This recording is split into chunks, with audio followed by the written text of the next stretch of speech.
hmm and that's something we talk about with our clients too, as far as periodizing their nutrition to what is their training looking like. So let's say we have a client coming out of a comp and it's like, hey, when's your next comp? Okay, it's not for a while. What is your lifting coach planning, or like what are your goals? Are you wanting to like really focus on building muscle? Most people are like, okay, we got 6 months. That's a good time to like invest in some muscle building.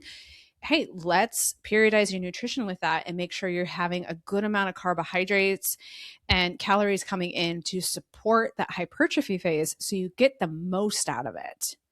And that can really make the difference. So if like someone's going and like, hey, I'm not competing anytime soon, maybe not till after the first of the year, why would you not want to capitalize on basically the bulk of the time between now and comp to really drive any and all adaptations that you're looking for within your training? So that's kind of like art as far as like time that. But Bella, let's talk a little bit as we kind of wrap up here, of what that might look like. Again, if someone's not familiar with kind of our approach in terms of basically bookending your training session with carbohydrates, to help fuel performance and recovery, what are some of your go-tos for, let's say, pre, intra, and post? And what are some suggestions that you give you and your clients as far as timing those out within their days? Mm.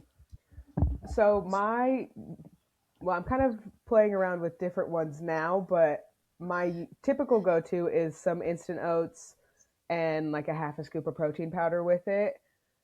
Um, right How far out now from I'm the kind training session? it is probably 45 minutes. I Okay. live like 30 minutes from the gym, so I eat it obviously then before I leave, kind of finish closing up the house, get on my way, and then I'd probably chit chat for a little bit and then finally get started in my first movements.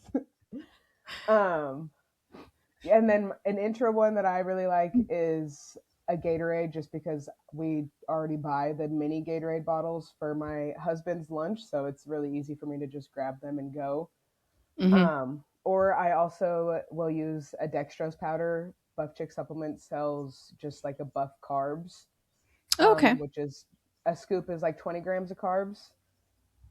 So I'll add that sometimes and just have it in. Now I've learned my lesson and I just keep a little Ziploc of a scoop in my gym bag in case I ever need it. Contingency plans. And then post, I'm a big rice cake person because I can keep that in my car super easy and I don't have to really think about it. I can literally snack on my way home from the gym and I'll have my clear protein with that as well. Nice. And you're having your rice cakes and protein right after you train, Mm-hmm. because I know people will say too, and I've heard other people like, oh, like, if you don't want to eat after you train and like that's okay. And it's like it might be okay, but again, if you're looking for performance benefits and trying to capitalize on training adaptation and or muscle growth, like just why wouldn't you want to like make it as primed as possible? So yes, the window for protein coming in is more like a garage door post training, but your carbohydrate, your body's sensitivity to replenishing glycogen stores is actually shorter than your protein one. It's really within the first hour or two of training.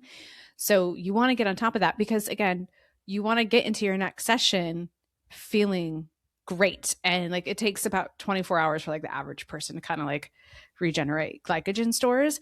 But particularly also notated in the research is if you're training the same muscle group. So let's take, gosh, Olympic lifters and, anybody who's doing compound movements, you're probably smashing the heck out of your legs back to back. You're probably benching, if you're benching 2-3 times a week because you're trying to drive that in, you're hitting that muscle group again. So maybe you don't quite have 24 hours or you're just skating in by the skin of your teeth. So plugging that in can be super helpful. So I think it's some really low hanging fruit. I personally love For my pre, because I like to train a little bit after breakfast, as I kind of notated. So my breakfast has quite a bit of carb in it because I'm like, Mm, okay, we got English muffin going on, we got honey in the coffee, we got some fruit. So getting combination because I do it like 2 or so hours before I go train. mhm. And then I might have a rice cake or some watermelon Sour Patch Kids because Ooh, those are the yum. good ones. And then in my post, I really like cereal. I am Mm. a big texture person, and I also have a home gym, so I get the luxury of going upstairs for my post. But I really like to have cereal, and I just take my, I know a lot of people think it's gross, but I just take my protein powder with water, shake it Oh, really nice. well, and then I pour it over my cereal like milk, and it's delicious. You can come fight me. It's delicious. So I'll do that. Um, if I like roll, I like train more first thing in the morning, and then I'll have like a proper breakfast after. I'll Mhm. just have like a couple of rice cakes, and then I'll put protein powder and some iced coffee, and Mm, I'll drink that. And then afterwards, I'll have not like a whole wheat English muffin because it has a good amount of fiber. I'll do something that's like a white bread, like a bagel or something like that, or white rice with some egg whites and seasoning, like a bit of fruit in there too. I'll do like a combination of glucose, fructose if I'm getting more than 60 grams of carbohydrates. You want dual source mhm. carbohydrate. So, yeah.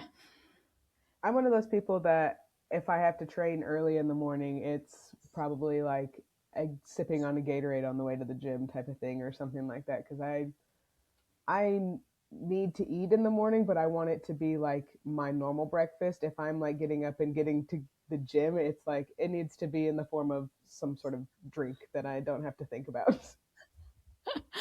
I'm like pretty hungry when I wake up. So, I need some kind of food happening. I need some food happening. Or I'll do like a non whole wheat English muffin or like a half a bagel with some jam or something. Mm, that sounds really good. We're hungry, so we're gonna wrap this up. Long story, actually, I'm gonna go train. Long Actually, story I am short, gonna eat my pre-training and go train after this. perfect, perfect, perfect. So, and utilizing the glycemic index, you can also Google if you're not sure if a food is high, moderate, or low glycemic. You can Google it too because Hmm. sometimes it changes with how it's prepared, like sweet Hmm. potatoes or oats. It changes whether it's like slow cook or quick cook.